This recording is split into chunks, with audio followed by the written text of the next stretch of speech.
BMC चुनाव के नतीजे सामने आ गए हैं। महायुति को बम्पर जीत मिली है, लेकिन मेयर कौन बनेगा, इस सवाल ने बहुत से बखेड़े खड़े कर दिए हैं।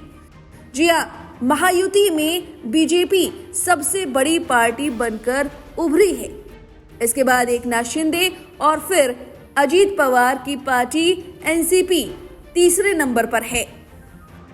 लेकिन इस सब के बावजूद बीजेपी को एकनाथ शिंदे की जरूरत है, खासा वो भी, क्योंकि 114 बहुमत का आंकड़ा है और इसे पार करने के लिए बीजेपी को एकनाथ शिंदे के 29 पार्षदों की जरूरत है। अब माना जा रहा है कि यही कमजोरी एकनाथ शिंदे ने भांप ली है और अब बड़ा दांव चल रहे हैं।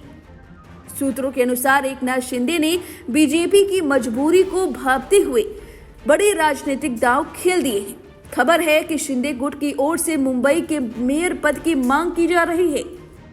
तर्क यह दिया जा रहा है कि यह वर्ष बाला साहब ठाकरे का जन्म शताब्दी वर्ष है। शिंदे गुट इस मौके पर बाला साहब की इच्छा पूरी करने का हवाला देते हुए बीजेपी से 2.5 साल के लिए मेयर पद की मांग कर रहा है। इसके अलावा स्थायी समिति के अध्यक्ष पद और अन्य महत्वपूर्ण पदों पर भी शिंदे सेना अपना दावा ठोक रही है। बीएमसी में बहुमत के लिए 114 पार्षदों की आवश्यकता है। वर्तमान स्थिति के मुताबिक बीजेपी की 89 सीटें, शिंदे सेना की 29 सीटें, ठाकरे गुट की 65 सीटें और मनसे की 6 सीटें हैं। बीजेपी के पास 89 सीटें हैं, लेकिन बिना शिंदे के 29 पार्षदों के वह बहुमत का आंकड़ा पार नहीं कर सकती। इसी बढ़त का फायदा उठाकर अब शिंदे सेना सौदेबाजी की तैयारी में है। एकनाथ शिंदे ने कल ही अपनी सभी 29 नवनिर्वाचित पार्षदों को बांद्रा के ताज लैंड्स एंड होटल में शिफ्ट कर दिया है। सत्ता स्थापना की प्रक्रिया पूरी होने तक ये सभी पार्षद वहीं रहेंगे। शिंदे के इस कदम ने राजनीतिक गलियारों में हलचल पैदा कर दी है और इसे बीजेपी पर दबाव बनाने की रणनीति के तौर पर देखा जा रहा है। मेयर पद को लेकर मचे घमासान पर उप मुख्यमंत्री देवेंद्र फडणवीस ने कहा, हमें पूर्ण बहुमत मिला है। ऊपर वाले ने ही यह तय किया है कि मुंबई में महायुति का ही मेयर बनेगा। शिंदे साहब और हम साथ बैठकर सब तय करेंगे और मुंबई को बेहतर तरीके से चलाएंगे। पार्षदों को होटल में रखने के सवाल पर फडणवीस ने कहा, जैसे हमने अपने पार्षदों को साथ बुलाया वैसे ही उन्होंने भी किया होगा। अब हमें तोड़ फोड़ की कोई जरूरत नहीं है। तो सुना आपने, फडणवीस ने साफ सीधी बात कह दी है कि ऐसे कोई बात नहीं है। लेकिन लगातार उद्धव ठाकरे इस बात पर जोर दे रहे हैं और कह रहे हैं कि ऐसा हो रहा है।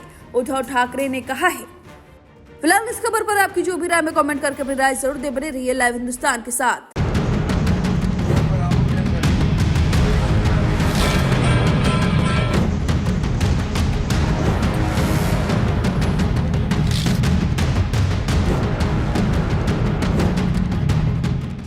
महाराष्ट्र की राजनीति में शनिवार का दिन नाटकीय घटनाक्रमों से भरा रहा। एक तरफ मुंबई के ताज होटल में पार्षदों की किलेबंदी हुई तो दूसरी तरफ मंत्रालय में हुई कैबिनेट बैठक से एकनाथ शिंदे और अजीत पवार दोनों ही नदारद रहे। यह अनुपस्थिति तब हुई जब बीएमसी में भाजपा सबसे बड़ी पार्टी बनकर उभरी है, लेकिन उसे सत्ता के लिए अपने इन दो सहयोगियों की सख्त जरूरत है। बीएमसी के नतीजों में भाजपा 89 सीटों के साथ सबसे बड़ी पार्टी बनकर उभरी है, लेकिन बहुमत के जादुई आंकड़े से अभी भी वो 25 कदम दूर है। इस शून्य को भरने के लिए शिंदे गुट के 29 पार्षद सबसे निर्णायक भूमिका में है। नतीजों के 24 घंटे के भीतर ही उप मुख्यमंत्री एकनाथ शिंदे ने अपने सभी 29 पार्षदों को मुंबई के ताज होटल में शिफ्ट कर दिया है। राजनीतिक गलियारों में इसे भाजपा पर दबाव बनाने की रणनीति के रूप में देखा जा रहा है। सूत्रों के मुताबिक शिंदे गुट मराठी अस्मिता और शिवसेना के वजूद का हवाला देते हुए मेयर पद पर अपना दावा ठोक सकता है। चर्चा ये भी है कि शिंदे गुट 2.5 साल के मेयर पद का फॉर्मूला भाजपा के सामने रख सकता है।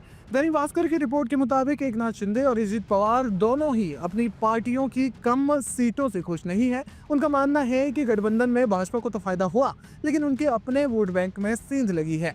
शनिवार को कैबिनेट की बैठक में दोनों उप मुख्यमंत्रियों एकनाथ शिंदे और अजित पवार की अनुपस्थिति ने महाराष्ट्र की राजनीति में सब कुछ ठीक नहीं है के संकेत को और भी ज्यादा गहरा कर दिया है।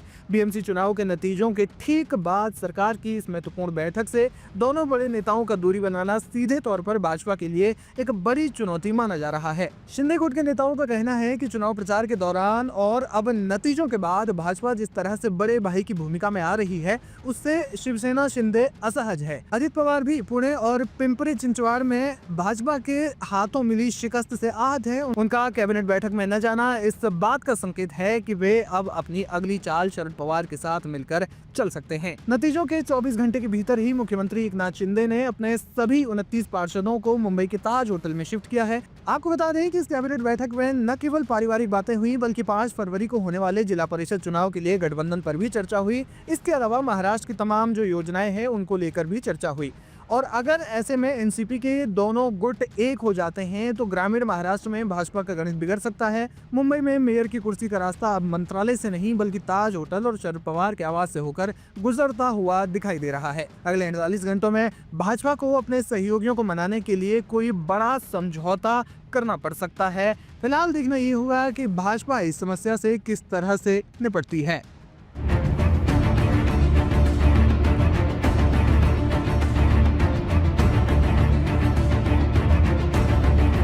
महाराष्ट्र निकाय चुनावों खासकर बीएमसी में भारतीय जनता पार्टी और शिवसेना शिंदे गुट की महायुति ने प्रचंड जीत हासिल की, लेकिन जीत के जश्न के बीच एक डर भी साफ दिखाई दे रहा है। खबर है कि पूर्व मुख्यमंत्री एकनाथ शिंदे ने अपने पार्षदों को होटल में लॉक कर दिया है और इसी रिजॉर्ट पॉलिटिक्स पर अब उद्धव ठाकरे ने ऐसा तंज कसा है जिसने सियासी गलियारों में हलचल बढ़ा दी है। बीएमसी में मातोश्री की पकड़ ढीली जरूर हुई है, लेकिन उद्धव ठाकरे के तेवर अब भी तीखे हैं। दादर स्थित सेना भवन में मीडिया से बात करते हुए उद्धव ठाकरे ने महायुति की इस जीत को विश्वासघात बताया। जब उनसे शिंदे गुट द्वारा पार्षदों को होटल में बंद करने पर सवाल पूछा गया तो उन्होंने अपने पुराने अंदाज में तीखा कटाक्ष किया। उद्धव ने हंसते हुए कहा, जिस तरह पार्षदों को कैद किया जा रहा है उससे लगता है कि मुंबई के मेयर का चुनाव भी अब 2.5 साल के फॉर्मूले पर होगा। जिस हिसाब से पार्षदों को होटल में लॉक किया जा रहा है उससे तो यही लगता है कि मुंबई के मेयर 2.5 साल के लिए नियुक्त हो सकते हैं। तंज कसने के अलावा उद्धव ठाकरे ने बीजेपी पर गंभीर आरोप भी लगाए। उन्होंने कहा कि बीजेपी ने धनबल और धोखे से ये चुनाव जीता है और वो मुंबई को गिरवी रखना चाहते हैं। हालांकि उद्धव ने ये भी साफ किया कि उनकी पार्टी खत्म नहीं हुई है और वो पहले की तरह ही लड़ते रहेंगे। लेकिन इसीलिए मैंने कहा ना कि मुझे तो अपेक्षा थी कि जो भी काम हमने पिछले 25 साल में किया, खास कर कोविड के समय में किया,